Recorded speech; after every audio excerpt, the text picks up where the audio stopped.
Halo sahabat penyuluh pertanian Mideo dan rekan-rekan para pecinta bunga hias, terutama tanaman aglonema ya. Jadi sekarang kita akan membahas tentang tanaman aglonema. Topiknya apa? Topiknya adalah mengenal aglonema. Mengenal aglonema. Kenapa kita harus mengenal aglonema? Karena bagi sahabat penyuluh pertanian Mideo atau rekan-rekan para pecinta bunga atau pecinta tanaman hias khususnya aglonema, karena kalau kita ingin mempunyai tanaman aglonema, pastinya kita ingin tanaman kita tuh cantik, tumbuh dengan baik, subur, dan dapat terawat dengan baik. Nah, apabila kita tidak mengenal dengan baik klasifikasi tanaman tersebut, bagaimana kita akan melakukan perawatan atau pemeliharaan dengan baik. Jadi kali ini kita akan membahas tentang mengenal tanaman aglonema ini ya. Nah, aglonema ini kan tanaman hias yang sangat populer saat ini di Indonesia ya. Nah, tanaman aglonema ini kadang kalau kita runut riwayat tanaman ini, biasanya orang banyak menyebut juga tanaman ini adalah tanaman bunga Sri Rejeki ya. Nah, ini memang entah apa atau entah terkait dengan rezeki atau tidaknya, yang jelas masyarakat ini kadang suka sekali dengan menanam tanaman ini ya. Nah, jadi tanaman ini kan umumnya ditanam dalam pot, dan di stek-stek ya. Perbanyakannya baik itu stek batang maupun pemecahan anakan gitu ya. Nah, jadi kembali lagi ke pokok bahasannya, bahwa kita harus kenal betul nih klasifikasi tanaman aglonema ini kalau kita memang sayang banget dan cinta sama tanaman kita ya. Nah, jadi kita harus bisa mengenal tanaman aglonema ini sebetulnya seperti apa sih. Nah, jadi klasifikasi dan ciri-ciri morfologi tanaman aglonema ini ya. Tanaman aglonema ini merupakan tanaman hias yang punya daya tarik itu, daya tarik utamanya itu terletak pada keindahan daun-daunnya ya. Aglonema ini termasuk ke dalam famili Araceae ya, yang berkerabat dekat dengan Alocasia ya, Anthurium, Callidium ya. Nah, jadi ini sekilas tentang klasifikasinya ya. Nanti bisa dilihat lah di layar ya. Itu hanya pengenalan singkatnya. Jadi kita lanjut yang pentingnya apa? Nah, kita harus mengenal tanaman aglonema ini dari bagian-bagian tanaman tersebut atau morfologinya ya.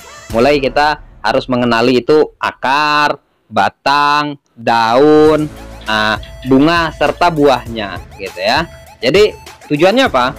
Supaya kita dapat merawat tanaman kita ya dengan baik, dengan sesuai dengan kebutuhan tanaman tersebut atau sesuai dengan kebutuhan aglonemanya. Karena jangan sampai kita merawat tanaman aglonema nanti perlakuannya untuk tanaman bukan aglonema. Nah, itu akan berdampak fatal. Makanya kadang kita sering menemukan di lapangan bahwa ketika para rekan-rekan pecinta tanaman hias, untuk mungkin khususnya yang masih pemula, kadang ketika sudah membeli tanamannya mahal-mahal, ketika dibeli dan dirawat, ternyata malah ketika sudah kita rawat hasilnya tidak memuaskan. Dalam artian kadang tanamannya layu, tanamannya mati, selanjutnya pokoknya dampaknya negatif gitu. Tapi kalau kita dapat mengenal dengan baik tanaman aglonema ini, kita pasti akan mampu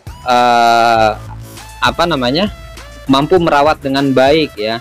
Nah, jadi sahabat penyuluh pertanian Mideo dan rekan-rekan para pecinta tanaman hias ya, khususnya aglonema ya, kita harus mengetahui nih akarnya aglonema ini seperti apa sih persisnya gitu. Akar aglonema kalau kita lihat dari strukturnya, dia kan lebih lembek gitu ya, banyak mengandung air di situ ya. Nah, jadi dia rata-rata secara mayoritas akar aglonema ini berwarna putih ya kalau kondisinya sehat. ya. Nah, gimana sih kita tahu kondisinya sehat? Berarti salah satunya kita melihat bahwa tanaman itu akarnya putih, ya, mulus, dia putih.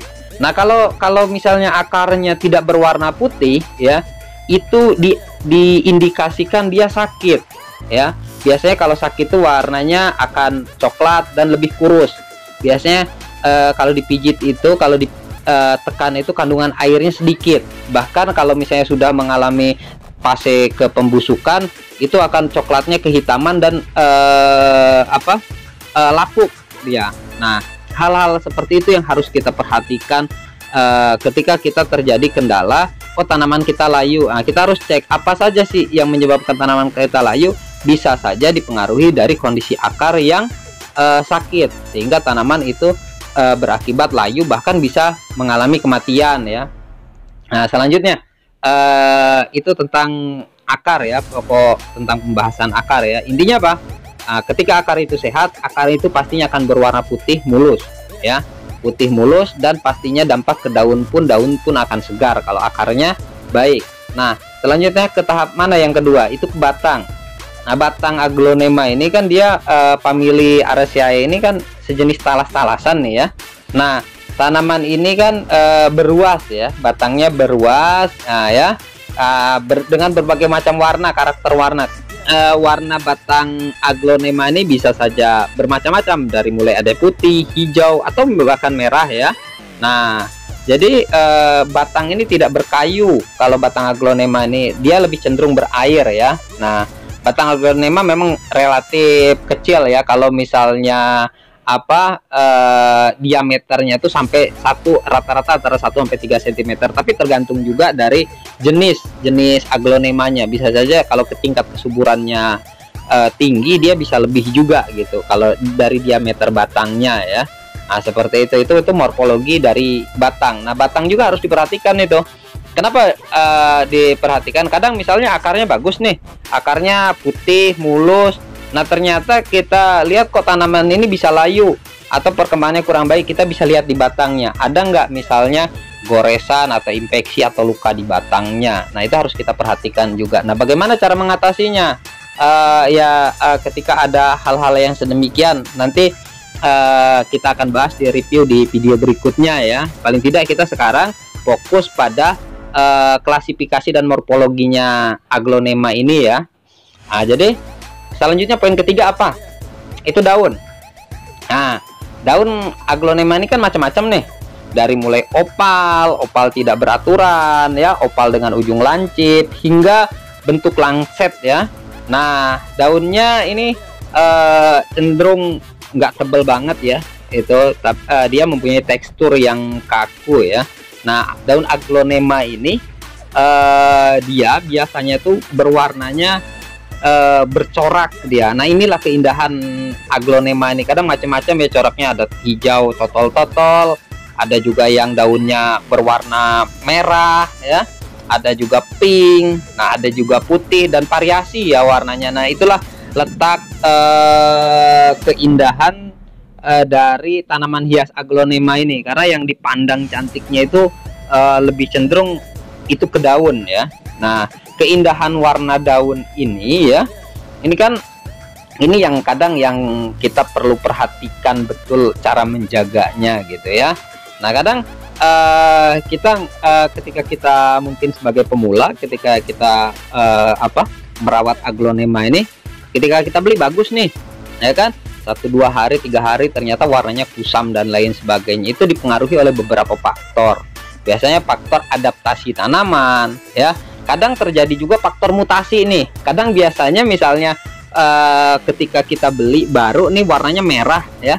Ketika kita rawat mungkin perawatannya kurang tepat, akhirnya apa yang terjadi? Merahnya tuh mulai memudar, dan kadang terjadi perubahan warna. Nah, itu memang biasa terjadi mutasi warna ini, ya, ketika tanaman tersebut beradaptasi dengan lingkungan baru. Nah, itu perlu diketahui juga sama oleh rekan-rekan pecinta tanaman hias, ya.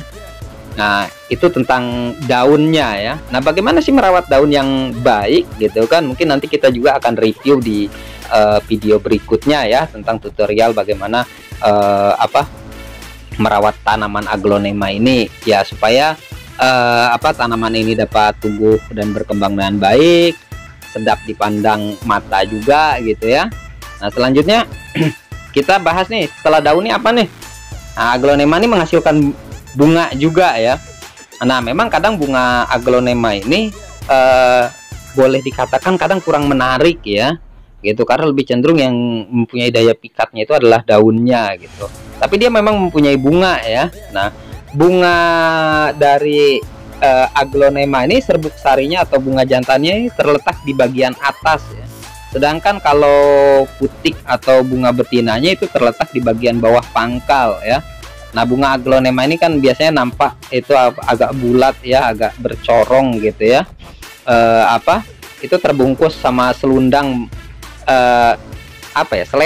selendang. Kadang warnanya sih macam-macam juga. Kadang lebih cenderung ada yang warna hijau pucat agak putih gitu ya, seperti itu. Nah, biasanya penyerbukan tanaman aglonema ini penyerbukan silang gitu, biasanya yaitu bunga betina itu dari satu tanaman yang diserbuki oleh bunga jantan dari tanaman lain, biasanya penyerbukannya seperti itu. Nah, jadi itu tentang sekilas lah ya tentang bunganya, karena memang kalau aglonema ini pastinya yang menjadi daya tarik tersendiri itu yaitu tadi daunnya ya, yang membuat rasa mewah, rasa wahnya gitu ya. Nah, selanjutnya kita ke mana nih? Poin terakhir nih, morfologi tentang buah nih ya. Nah, kalau misalnya aglonema ini, kalau penyerbukannya berhasil ya, bakal buah itu akan membesar itu ya, dan menjadi buah yang berbentuk biasanya lonjong ya, atau kayak seperti melinjo lah gitu ya. Nah, mula-mula buah ini kadang warnanya ada yang warna hijau, kemudian pada perkembangannya ini buah ini akan berubah menjadi putih, kuning, dan matang, biasanya warna kemerahan ya. Nah, buah ini akan muncul pada pangkal bunga ya, yang berbentuk tonjolan kecil ya. Nah, bentuk buah ini biasanya menyerupai biji kopi yang diameternya biasanya ya kadang di bawah 1 cm atau sampai 1 sentian itu itulah penjelasan tentang deskripsi tanaman aglonema ini. Jadi paling tidak sahabat penyuluh pertanian Medio dan rekan-rekan para pecinta tanaman hias khususnya aglonema dapat mencari lagi atau menggali lagi beberapa sumber lain supaya lebih jelas, supaya lebih mendetail lagi dalam mengetahui spesifikasi tanaman aglonema ini. Supaya apa? Supaya dalam merawat tanamannya bisa lebih baik lagi gitu. Ketika tanaman ini dirawat dengan baik, pastinya tanaman pun atau misalnya tanaman hias kita ini atau aglonema kita ini pastinya imbal baliknya juga akan baik kepada kita, yaitu memberikan pastinya misalnya daunnya yang cerah, daunnya dengan warna sesuai dengan yang kita inginkan, perkembangannya sesuai dengan harapan, seperti itu. Jadi mungkin itu dulu tentang pengenalan tentang klasifikasi deskripsinya tanaman aglonema ini. Terima kasih. Jangan lupa selalu dukung channel kami agar channel kami ini dapat berkembang dan dapat memberikan tutorial-tutorial yang bermanfaat untuk sahabat penyuluh pertanian Medio dan untuk semua rekan-rekan para pecinta tanaman hias dimanapun berada.